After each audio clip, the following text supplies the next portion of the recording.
welcome to one and all. It's always a pleasure having you here on this evening.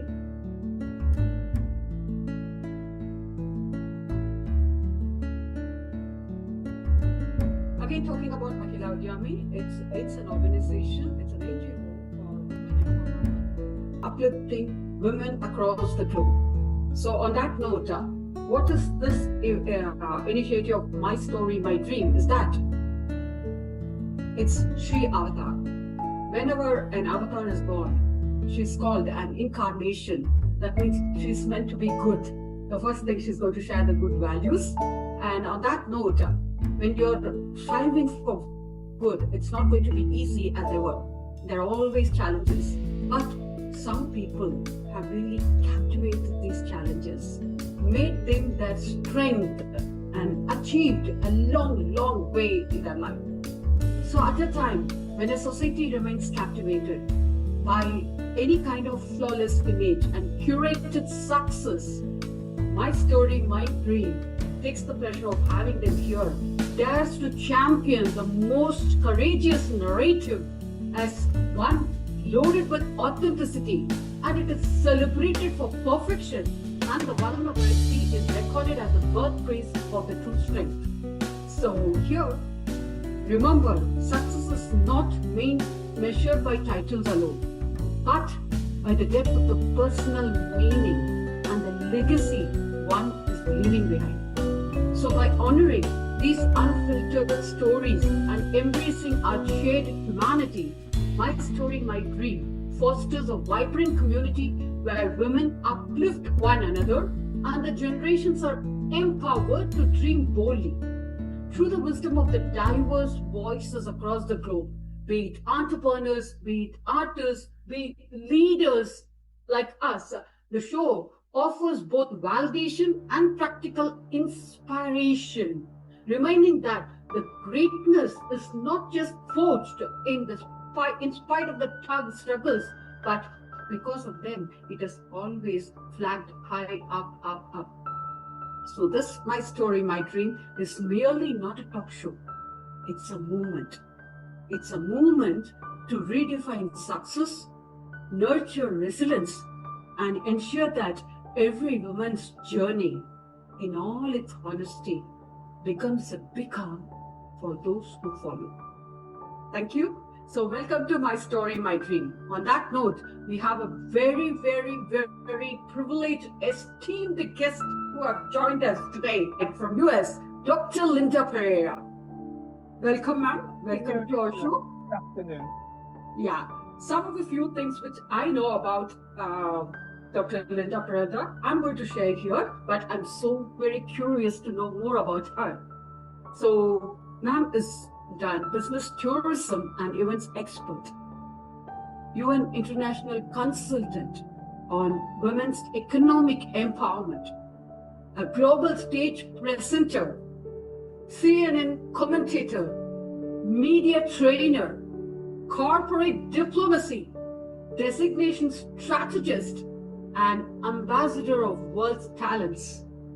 With a career step in the strategic event leadership, Dr. Linda Pereira focuses on strategic, creative, data-driven decision-making and sets a high bar for industry leadership.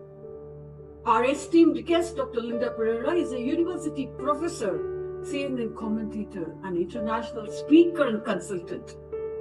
Dr. Pereira has been a CEO of CPL Events and Consultancy for over 3 decades, leading its strategic direction, enhancing its global presence, and increasing trends and standard-setting reputation recognized around the globe.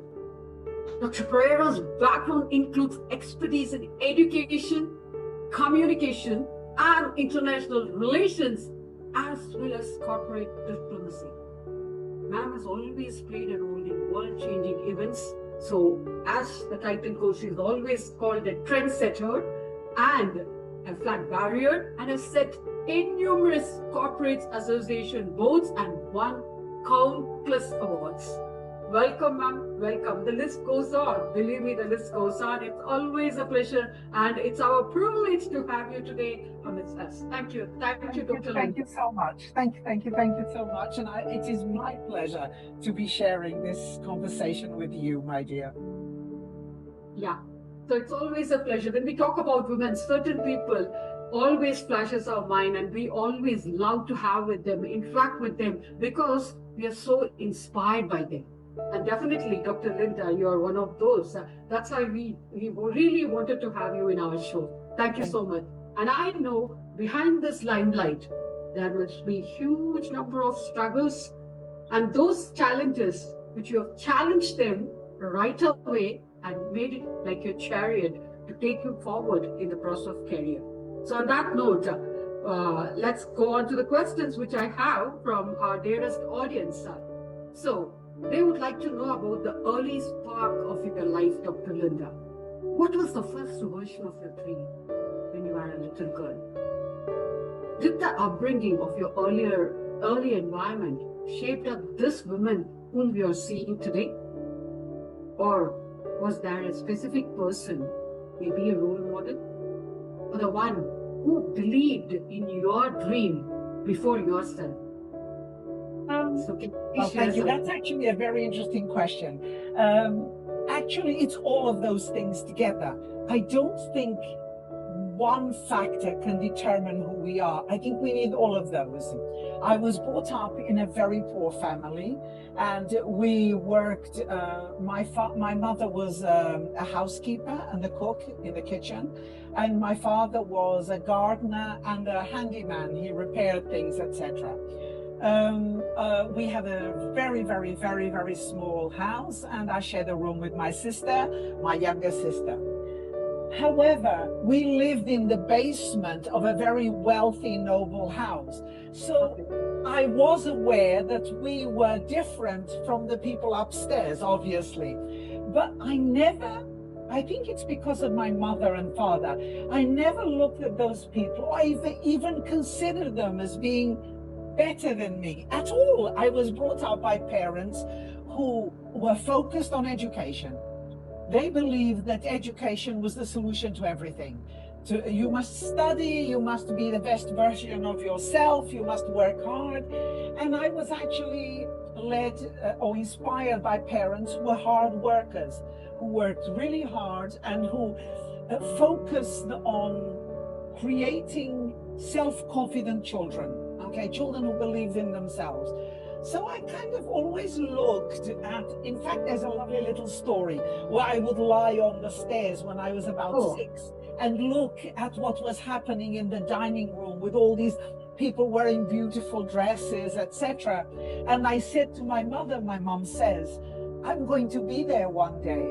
And my mother said, I believe you. And she was the person who found that dream in you. So in fact, it's about also something in you. It's about resilience. It's about learning that you have to have objectives and you have to fight for them.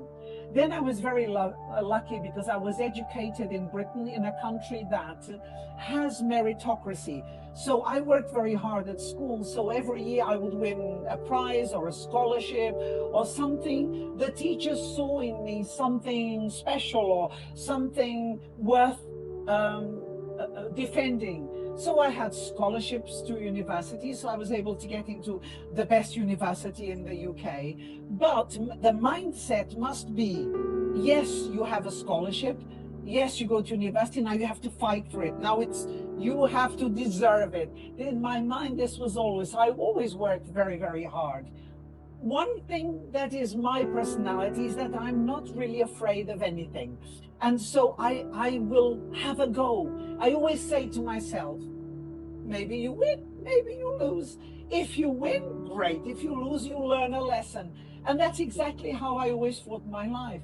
So my first request after university for an internship, I sent a letter to the Queen. I sent a letter to the Queen of England, to the palace. I know the age. Exactly what age was it? I sent it to the Queen's governance department because I know that they take interns from university for certain things. And they have lots of events, and I work in communication, and events are communication, that's what I studied. So I said, I really want, my ambition is to be an intern at the palace. 6 months later, I was an intern at the palace, and I worked on palace events. Oh, I learned a lot about protocol, about elegance, about doing things with respect, about culture, about cultural differences, all of these things. I spent a year as an intern at the palace, and it's probably where I learned most. And before my year had finished, I was already requesting to do something else ambitious. I wrote to the European Parliament. I want to work in the European Parliament as well. I love politics, I love international relations. A year later, I was in the European Parliament, and that because I never gave up. I always thought if the answer was no, I should try again and again and again until the answer was yes. And I think that that is what we should teach our young people, is that there are no free lunches. Whatever you want or you aspire to be, you have to keep trying. And you maybe no, maybe no, maybe no, then eventually there is a yes. So I kind of always been a bit, I believed that I could do things. And so I kind of really fought to do things. Along the way, but along the way, I've had great people that I've met who've been my mentors, who've told me, try, there's not, try. So I always tried. And that has been the strategy of my whole life. This is where I want to go now. I have to try. And even today, I will try and be adventurous and do things that other people say that's impossible. No, nothing is impossible. Maybe it's difficult, but it can't be impossible. So this is how I run my businesses. This is how I train my teams. This is how I look at life. Nothing is impossible. It might be difficult, but impossible is nothing. So it's kind of my early life educated me to keep trying, and that's what I have learned from my life and from my mentors. I learned one thing. Allow me to share, please. I would like to really mention this quote, dedicate to you. Destiny itself is a wonderful tapestry, in which every thread is guided one after the other by unspeakable tender hand, be it your mother, be it God, anyone who has placed it side by side on top of it and held it carried throughout by hundred of others to follow. Really, you have really created your own destiny. Amazing, doctor. Amazing. And I always think, Dr. Srividhya, I always think that if we target the moon and we don't get to the moon, at least we will get halfway. It's still up. It's still up, and that is fundamental. Yes. But again, you just, like you inspire for the moon. At least you will land up in stars, and if not in stars, at least on a treetop. Yes, absolutely, absolutely. I agree. That's right. So exactly, now I know exactly how you have really lived your dream. You have followed your dream throughout. And where did this start? Where was that moment which really started shaping you and directing you towards all your achievements? Which was that moment, if would you like to recall? It's like this, the generation that I am from, we did not have women that we could look up and say, that's where I want to go. Because I'm from a generation where women were not in leadership roles. Women were coming up through the ranks, but they were not in leadership roles. The only two women that I knew that I really saw in leadership roles when I was a young girl were, for example, the Queen, who was the most influential woman in the world, and she was a woman. And I learned from her that even though you are in a top position, your job is to inspire others. It is not to be it is to bring others with you. So I remember, for example, when we used to prepare an event for the Queen, she liked to come down and see how everything was ready. And then she would come, she would look, and then as she was leaving, she would say, "Thank you for your service." Now, she didn't have to do that. That was not necessary, but she always thanked us. This became my inspiration. I thank everyone. I thank my driver. I thank the nurse at the hospital. I thank everybody, because we must show gratitude to those around us. Then, of course, another woman who really, really inspired me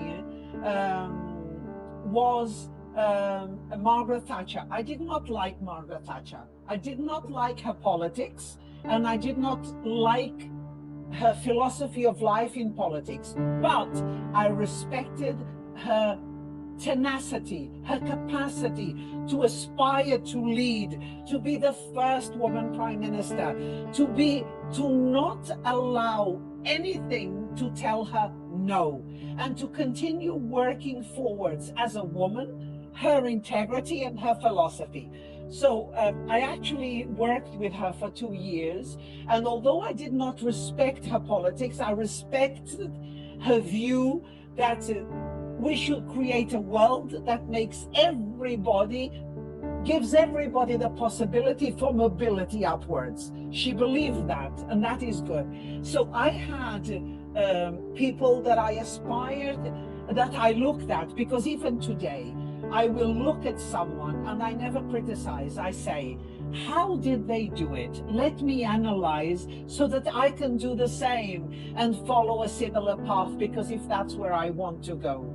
So wherever we want to go, we have to find examples that have already walked the path, so that we can see how they walked it and we can follow them and learn from them. So I believe that from a very young woman, I believed that what we have to do is choose people that we wish to follow. I'm from the generation of no internet, no social media, no Zoom, no mobile phones, nothing. So we depended on the news, the television, and who we met. So I had a wonderful headmaster at school. When I finished school, the headmaster wrote on my report, Linda, it will go wherever she wants to go, because Linda will follow her own path and listen to her own music. That was wonderful. The headmaster said that. He didn't do anything special, but he gave me an idea of inspiration. So whatever we do in our lives, like I'm here talking to you, but I'm very aware of my responsibility in what I say. I'm very aware that one sentence, one phrase can inspire someone to do something. I will give you an example, Dr. Srividhya. I was in Kenya last year, and it was an innovation forum for young people. And I was a speaker, and there were a lot of young people, over 3,000 young Africans in the room. And I remember sitting in a room, and on the other side of the room, there was a young lady who was always looking at me, very young. But every time I looked at her, she would lower her head. She was scared of talking to me. So I walked across the room and I asked her her name. She told her name was Nenya.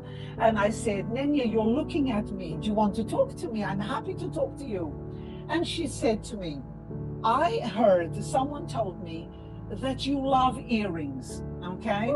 And that you love earrings that have a story, that have a culture, that represent an idea or new company or new designer. You don't like normal earrings. And I said, that is true. My passion is earrings, and I always look for new designers to help them. And she goes, I make jewelry, and I would like you to have a pair of my earrings, and please advertise me on social media and wear them. I said, no, I will buy the earrings from you. No, I want to give them to you.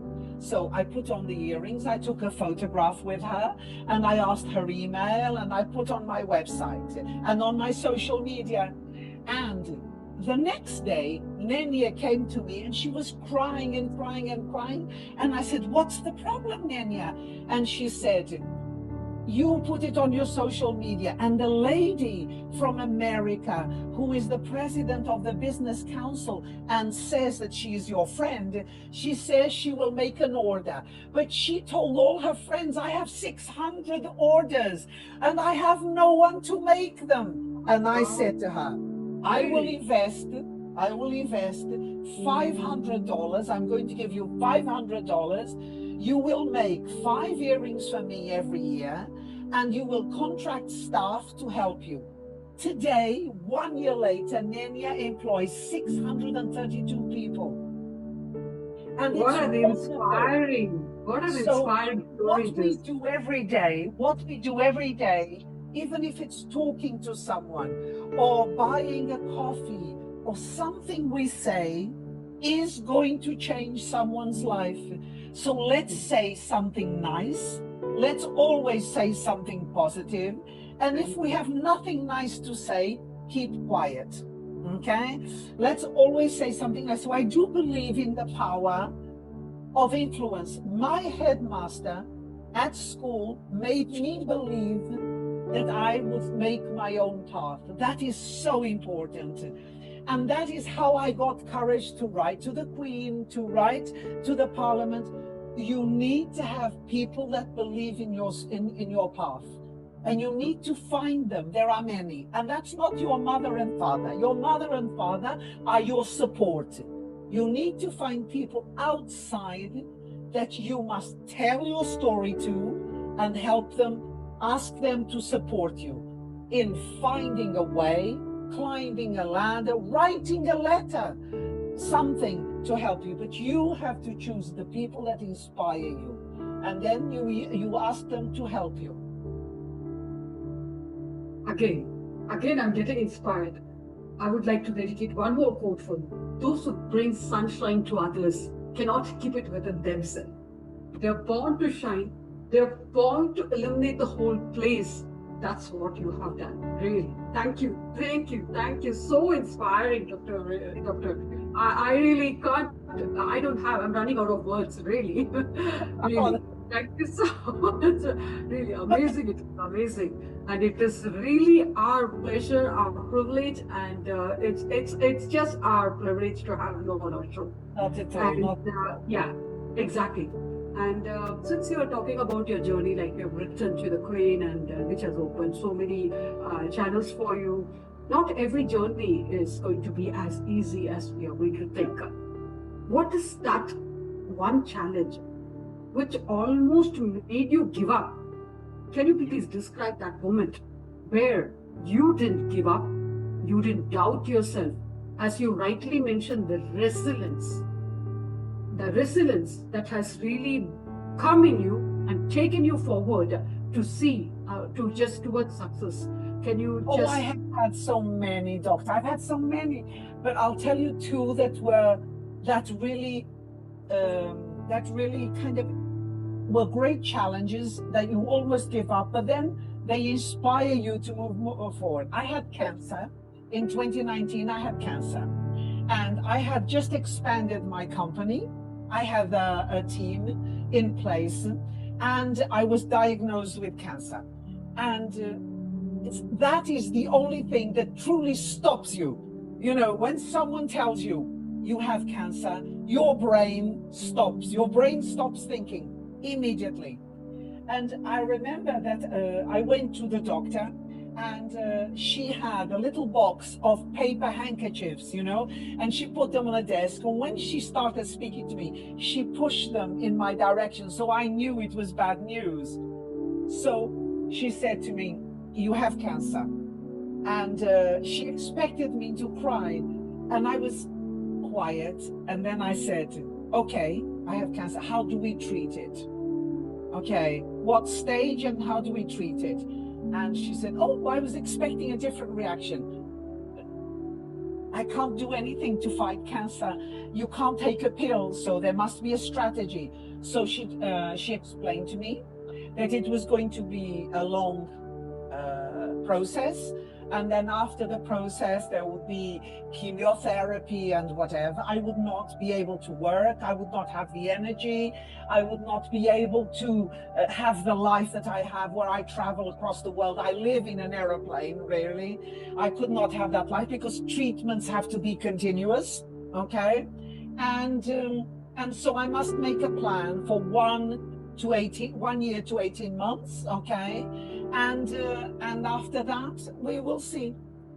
So I came home, and it was truly a shock. I'm very dynamic, I'm very energetic, and I realized that I was truly going to have to stop.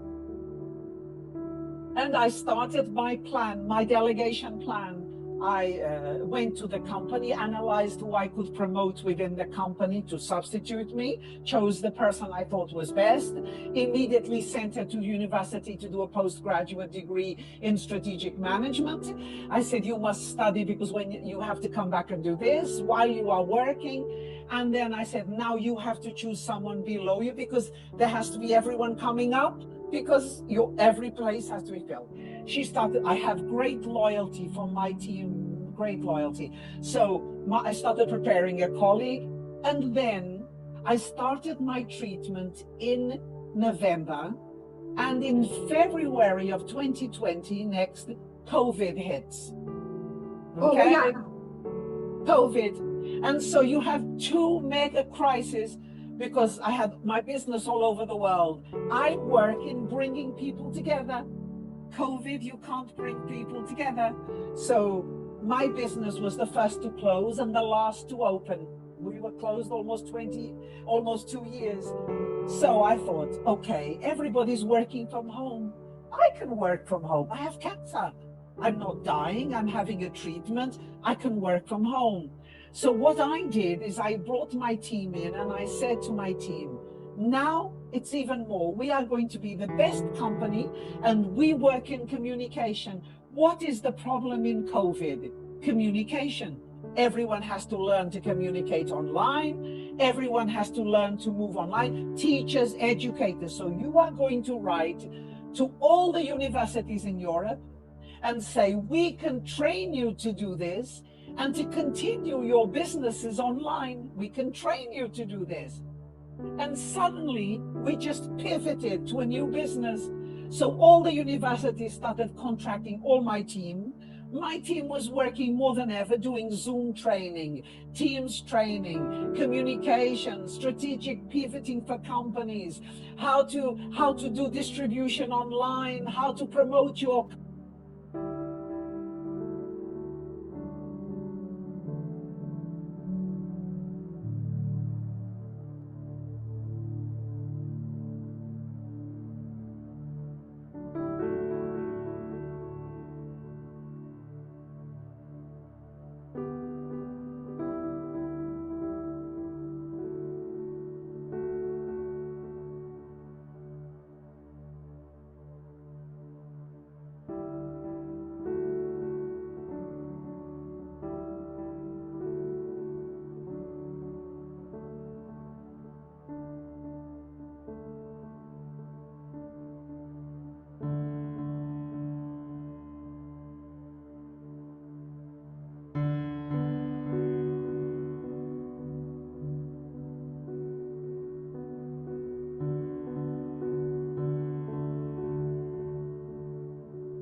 The only way that I could overcome this was to believe that I was training other people to have a great career, even if I didn't survive.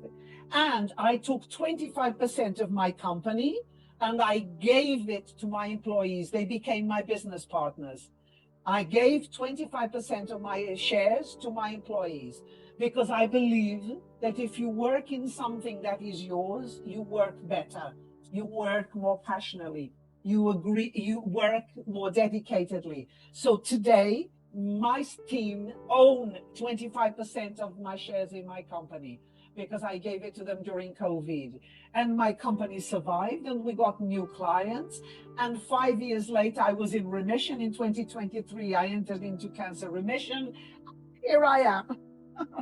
but, but our human reaction to shock is three things. First, you panic.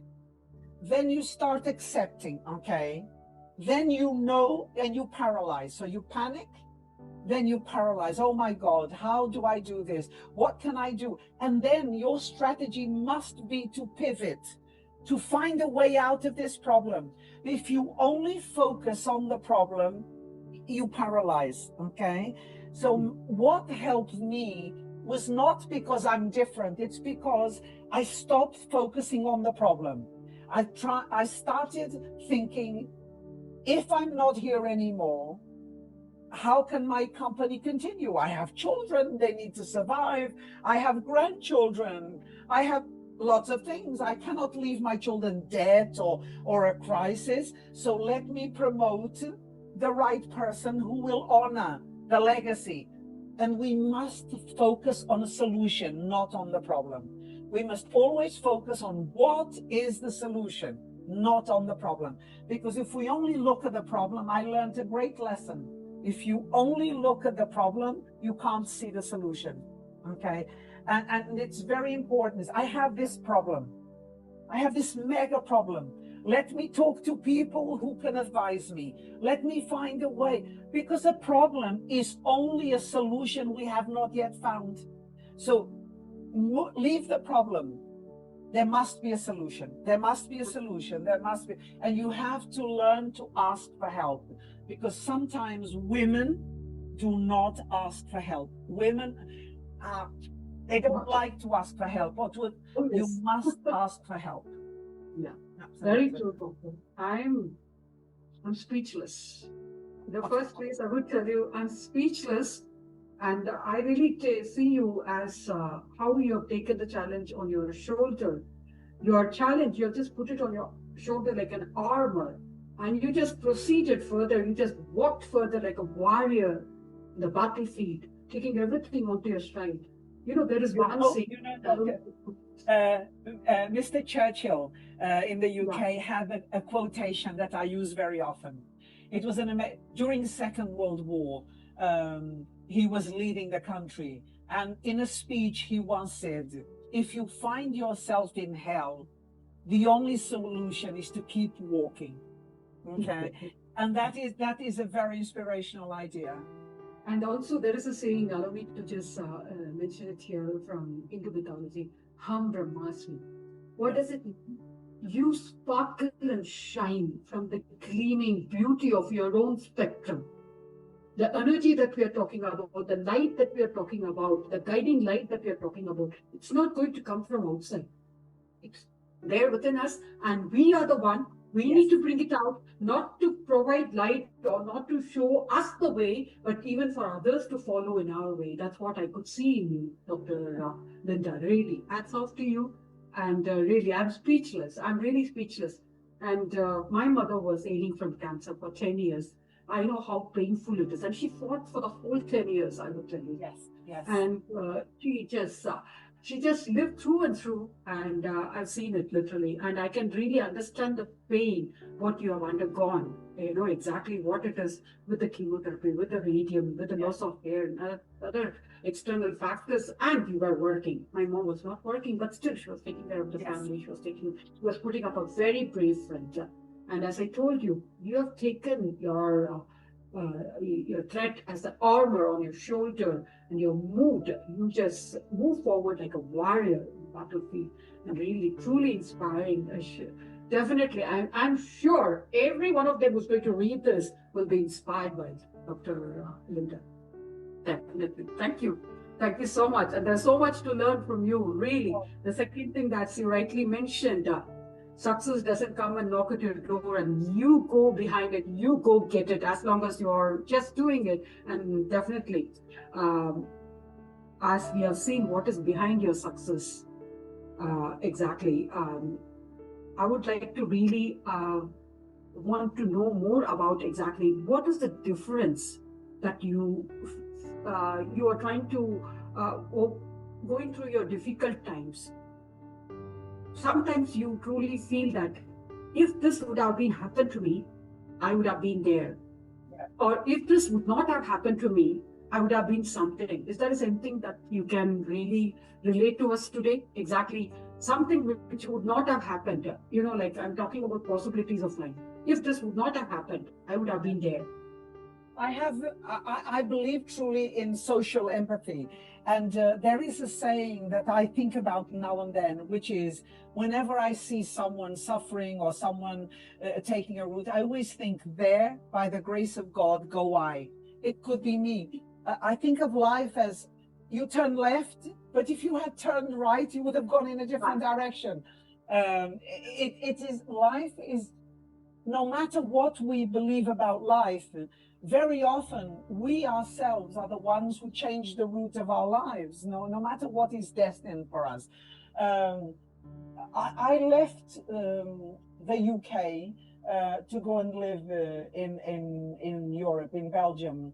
And I think that if I had stayed in the UK, I probably would have been a very different person than I am today. I was brought up in a culture that is very much like America and like the UK, they consider very much themselves as the center of the world. Okay, they are the center of the world. If you look at the US and you look at the UK, they know everything. They're in the center of the world. And I was educated in that culture, although I never truly believed this. And when you have the opportunity to travel and to live in another country and to understand the differences across the globe and across the world and how different we all are, and that the beauty of this world is the difference, not the similarities, that the difference is what you believe, the religion that you profess, the food that you eat, the colors that you value, the festivals that you celebrate. What it makes the world interesting is not the sameness, it's the difference. And once you begin to realize that, I am very, very lucky. Sorry, I had an interruption. An interruption here.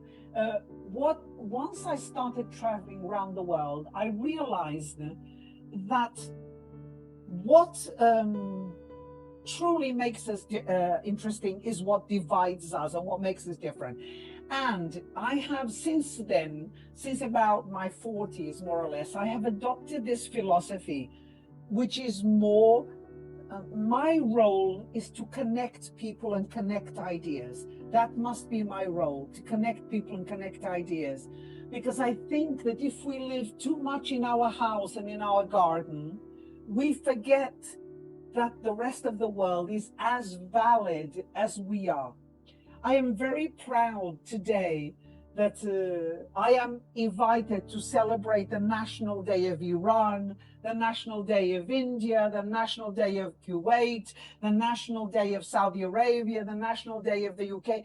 I have created this capacity to get on very well with everyone because I respect everyone. And I think that it is people who make places. It's people who make places. And it is not because I grew up in this area that I am better, superior, or more knowledgeable than others. What I'm finding now, which is making me very sad in the world, is people turning inwards, countries turning inwards to themselves and not really listening to the life view of others. One of the things that Mahila does very well is exactly this connecting women across the world.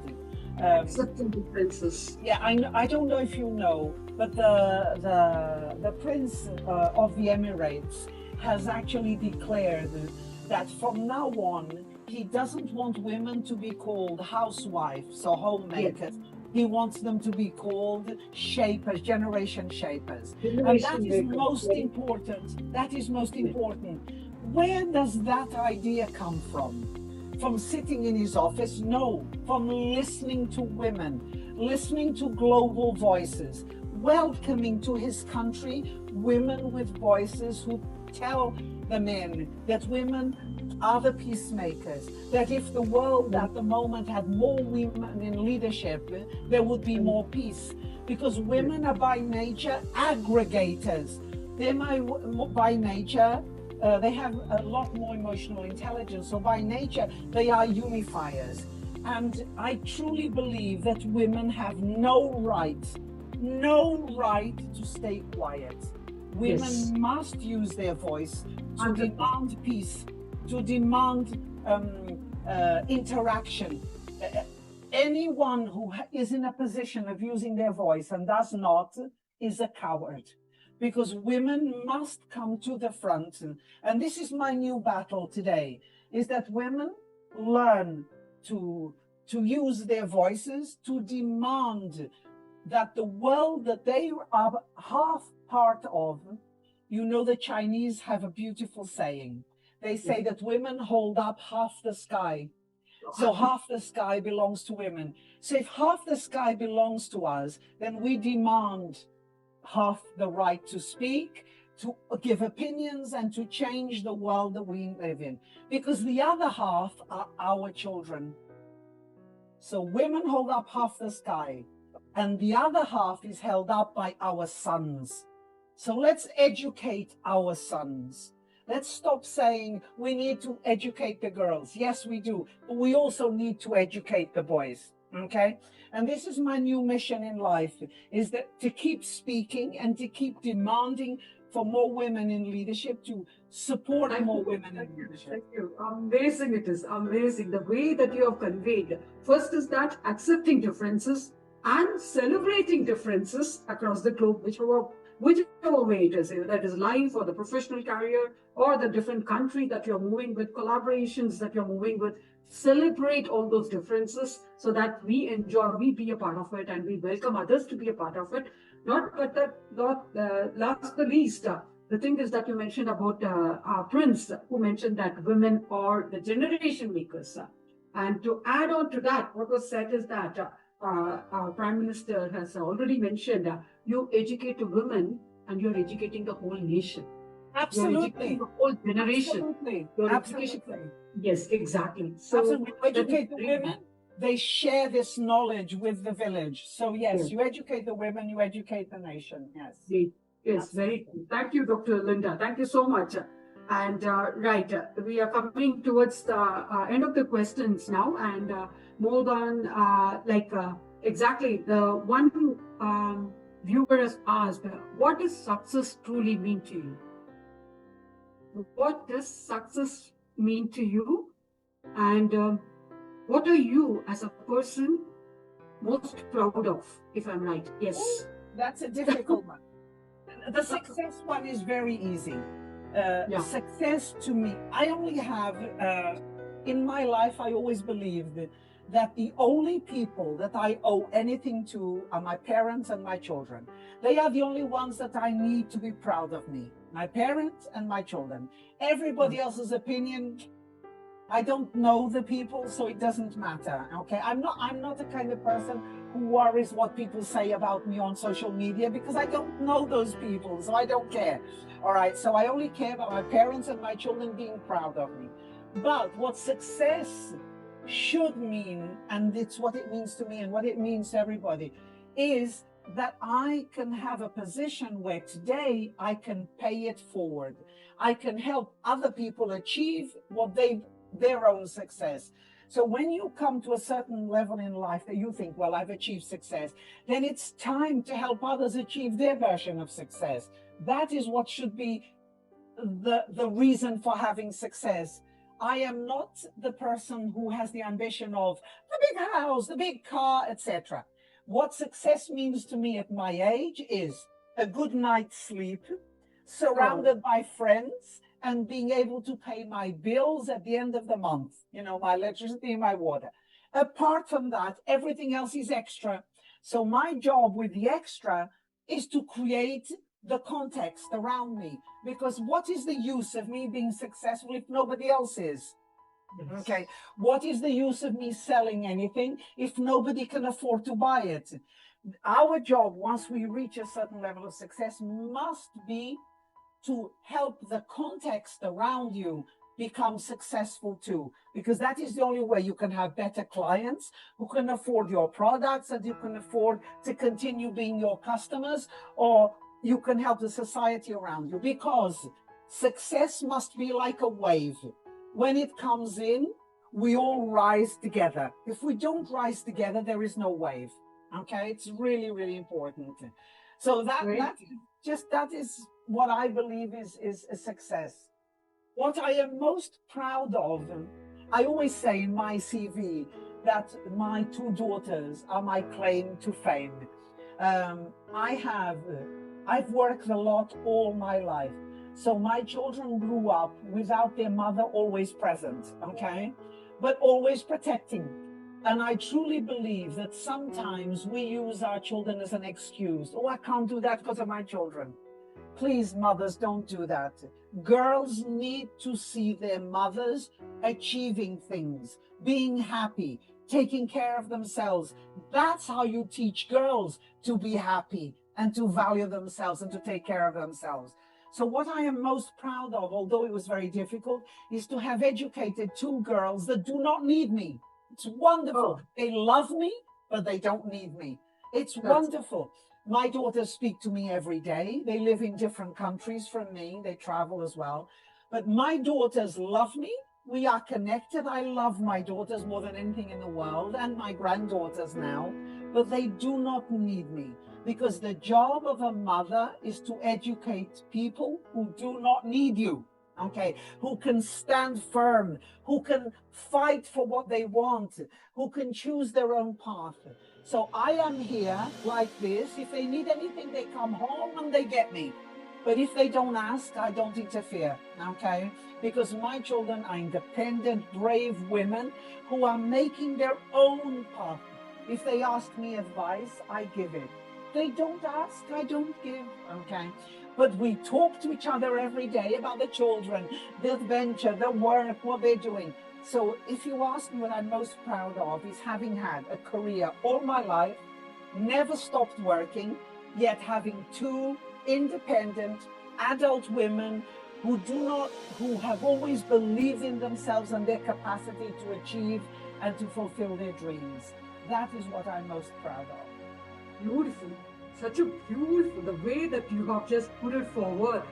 It's really, I have no words. I've developed an awe for you. I've become a very big fan of you, Dr. Linda now. Really, amazing it is.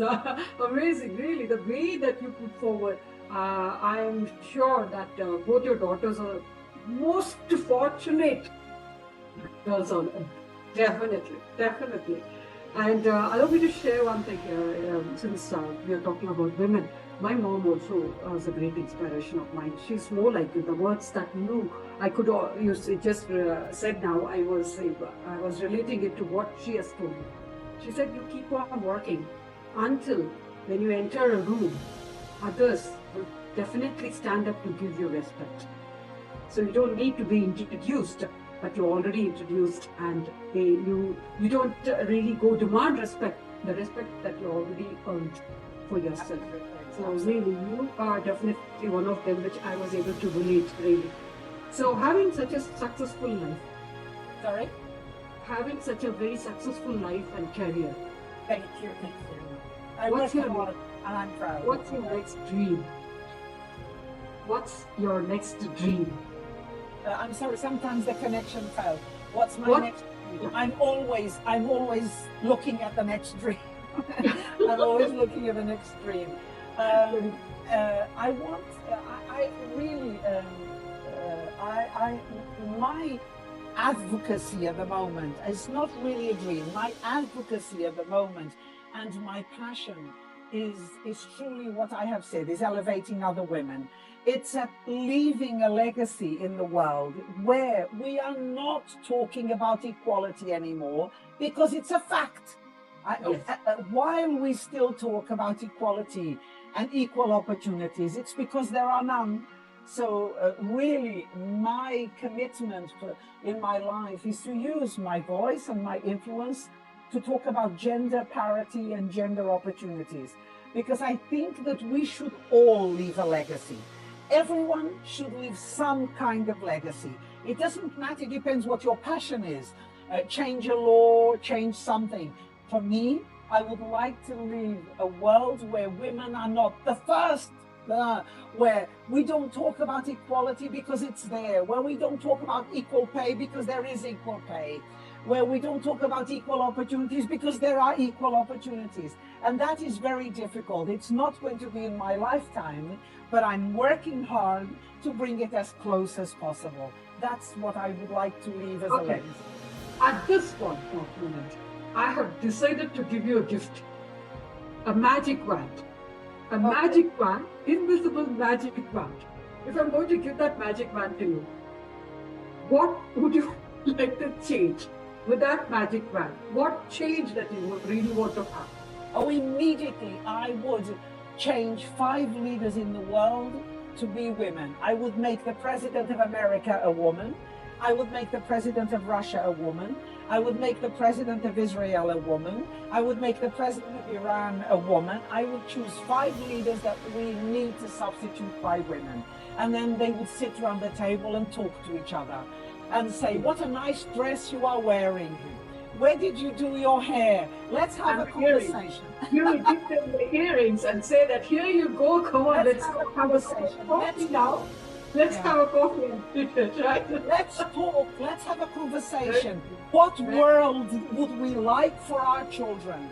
What world, what future do we want for our children? So if I have a magic wand, that is the first thing I would do. I would change 5 men in the world to 5 women. Immediately. That was a very daring confession, Dr. Linda there. And that's how Dr. Linda is, and we know her. So if I'm going to say that she's most daring, what's that one word that will define you, Dr. Linda? Resilience. Resilience. Resilience. Very I think good. that is What all that you've endured, really. Yeah. Resilience is probably the word, yes. Yes. Between fear or faith, which one do you choose? Between fear or faith? I think fear is better, because if you face fear, you learn to overcome it, and you learn to develop an inner courage and an inner resilience. So I think fear is actually something that I look at positively. When I am afraid of something, I will start working to find a way to overcome it. We need to face fear to grow. If we do not do, I always said to my children when they were young, do something every day that makes you afraid. Okay, overcome it, have a go, try. I think that fear, if you can face it and overcome it, changes you as a person, and it gives you inner strength. That's very insightful. Normally people go in for faith, they'll say that I believe in God, so I will go in for faith. And this different perspective overall. But fear suggests faith. When you face fear, it suggests that you have some kind of faith, be it in God, a Christian God, a Hindu God, or whatever. It's God, okay? You have some belief in something that will make you overcome it. So I think that fear implies faith. So, it just rooted me to another question. You can answer in one word, because it's supposed to be rapid fire. One habit that changed your life. One habit that changed my life: getting up early and going to bed early.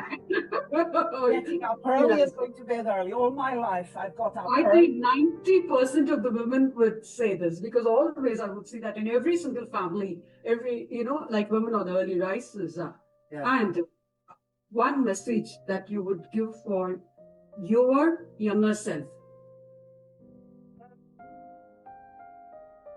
I don't believe that there is anything happening now or will happen in the future that will be better or destroy humanity. I believe that humanity will always overcome and will always be stronger. What humanity needs to do, I'm thinking more of artificial intelligence. What humanity needs to do is to learn that it created the machine. So if it created the machine, it can create the solutions. I think that what we have to focus on is the best thing about us, our humanity, our brotherhood, and our empathy for others. I think that is what we need to focus on. Great. I'm so impressed with this rendezvous, Dr. Linda. I was really, relate every single word that you were sharing and every single experience of your life that you were sharing. And I've just talked about role models and inspirations in life. Definitely, you are one among them. Oh, thank you. A trendsetter, a trailblazer, what all I can call you, a forerunner, exactly, who have taken everything on your shoulder. And what I would, if at all I can, I would like to dedicate one simple quote of mine, which I always relate to you today. What I have seen in your journey, celebrate life as it comes. Celebrate every single moment of your life. Absolutely. Keep evolving, to evolve as self, take it forward to the community, evolve as self, community, and then to the terrain. To achieve that one goal, which you said that you celebrate diversity as well, with making it one world, with one nation, with one value, kindness. That's what I could see in you. Yes, Definitely. absolutely. Celebrate your wins every day. Yes. Yes. To conclude this great show, you're going to complete one single statement of this show. My story became my strength. When was it?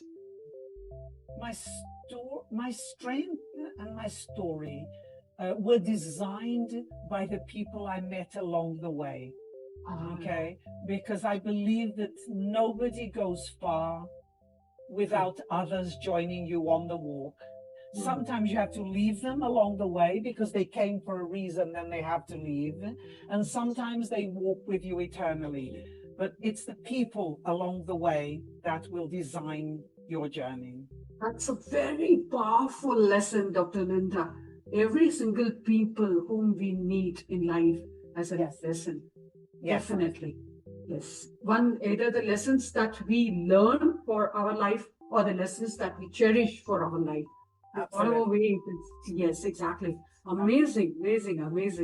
Right from through and through, I really enjoyed this 60 minutes with you. And amazing it is. So many would have learned so many things about life and how to move on exactly. And the inspiration of the earring story, which you started with, definitely. If at all, there's a big story of the teacher, the perfume that lingers in your mind, that lingers always about Stafford. Definitely, this earring story is something which I'm not going to forget forever in my life, definitely. And I think whenever I go to any shop, if I'm going to see earrings, I would be able to relate it. And definitely many of our girls and audience who are watching this show definitely will be able to relate it. I'm going to really title the story for my page as The Earrings. Exactly. Thank you. It was such a pleasure to talk with you. Thank you so much. Definitely. Thank you for your valuable time, Dr. Linda. Really. My pleasure. Really appreciate it, and definitely you are such an inspiration, and it was our privilege, our honor to have you on our show. Thank you so much. Thank you so much. Bye. Thank you. Wonderful. I wish great success, both personal and professional, to you and to all your listeners and the people around you. Thank you so much. Thank you. So, my story, my dream is not merely a talk show. It's a movement to redefine success, nurture resilience, and ensure that every woman's journey has become a beacon for those who follow us. Thank you. Thank you so much, Dr. Linda. Bye-bye, doctor. Thank you. Thank you so much. Bye-bye.